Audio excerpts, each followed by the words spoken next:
Welcome to DBS Discussions, Safeguarding in Focus, where we'll be joined by experts from across the disclosure and barring service, and in this series, guests from a range of external organisations to explore the issues that matter in safeguarding. With guests from organisations such as the NSPCC, and Craft Trust and Unlock, alongside colleagues from DBS, each episode brings you insights, expert perspectives and practical guidance to support safer recruitment and safer practice. Whether you're an employer, a safeguarding lead, or simply want to understand more about how DBS works, you're in the right place.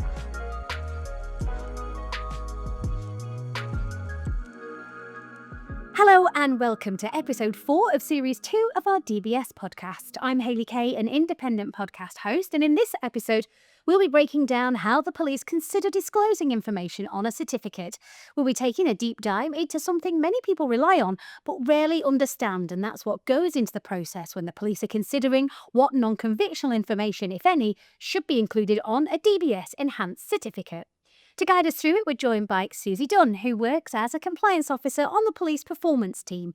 Suzie, thank you for joining us today. Oh, hi Hayley, thanks so much for having me here. I'm excited to help shine a bit of light on something that's really important, but it's not always understood.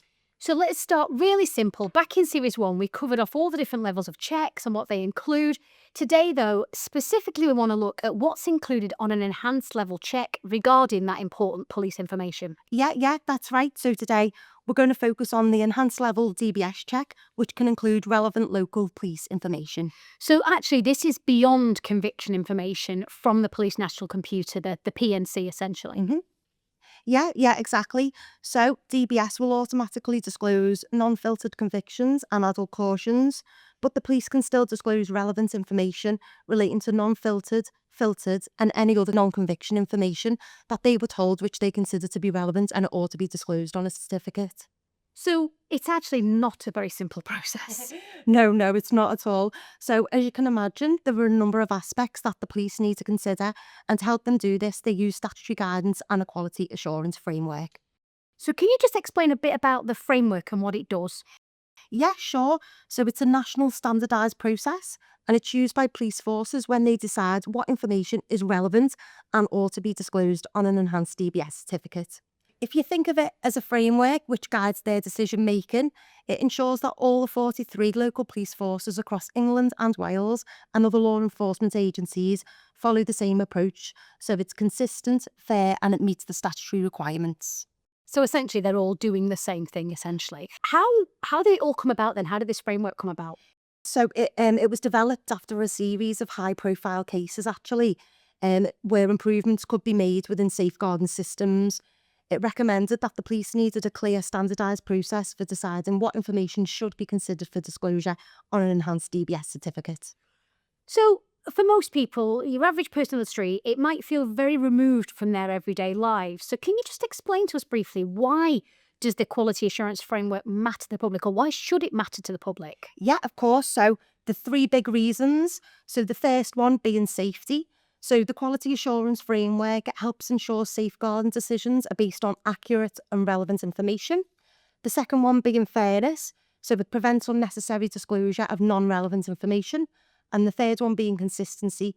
So it means that no matter where you live, could be Liverpool, Bristol or Newcastle, the same approach is used.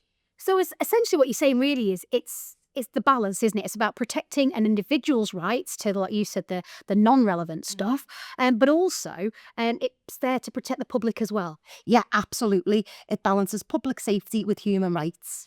So talk me through then the quality assurance framework process in a bit more detail. Okay, I'll try and do this in a simple breakdown as I possibly can. Okay.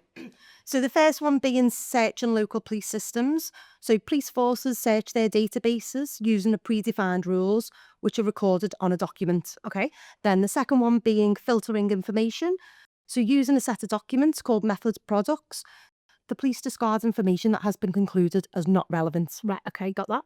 Okay, the third one is reviewing the relevant information. So anything considered as relevant by the police is recorded on a form, which is basically an ordered trial of the information that they found. Right, okay. Okay, so then the fourth one is being the decision-making element. So this is a bit more meaty, this one. So the police will then review everything that they've considered. They ensure that it's relevant to the applied workforce. They'll ensure that the information is reasonably believed to be true. They make sure that there are any relevant third parties who may gain relevant access. They ensure that it's proportionate to disclose, and that the content of the information disclosed on the certificate balanced and fair, and that the information is safe to disclose under the Prevention and Detection of Crime legislation. Gosh, there's a lot in there. There is, and there is actually two more. So they're Hayley as well, okay? So the fifth one being, the outcomes of these considerations for the above questions are again recorded in the document. And then number 6, which is final approval, and then the chief officer or their delegate reviews the audit trail and then carries out their statutory obligation by considering whether the information is relevant, it's ought to be disclosed, and it considers the human rights of all parties involved.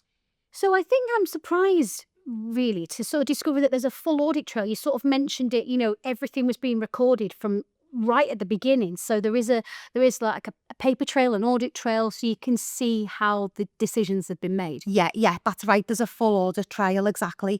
So transparency and accountability are built in at every stage, as they could be subject to legal scrutiny, like in the past where we've had JRs. Mm-hmm. Okay.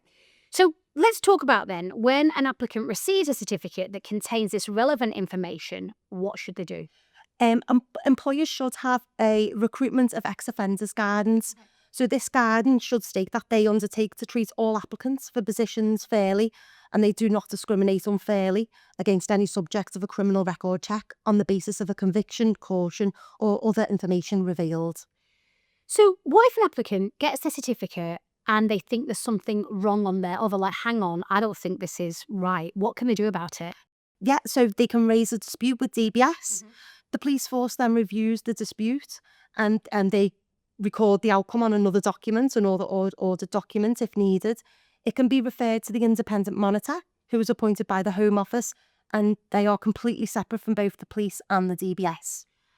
Yeah, because you would feel, if that was you, you'd think it's me, it feels like, is this my word against DBS? Like the government, the police, you would feel powerless, but it actually feels like there's... Yeah, there is a few avenues that they can go down there, yeah. So they're not powerless at all, really. The system is designed to protect both safeguarding and the human rights of all parties involved. Gosh, right, well, we have covered loads off today, but to wrap us up, what do you think should be the key takeaway from our listeners to this episode? Okay, so the quality assurance framework exists to make sure enhanced DBS checks are, I'd say the big things are fair, consistent and accountable. So we also have an equivalent framework for our barring processes. The police consideration of disclosure of non-conviction information goes through a structured, nationally agreed process with checks and balances at every step.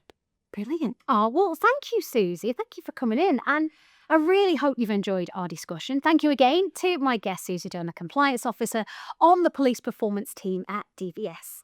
In our next episode, we'll be finding out how employers should consider information disclosed on a DBS certificate. I hope you found this episode useful and maybe even picked up some new information. Don't forget, there's a link to all the resources mentioned in the episode notes, and if you'd like a question answering around DBS or any part of the process, you'll find our email there too. Thanks for listening.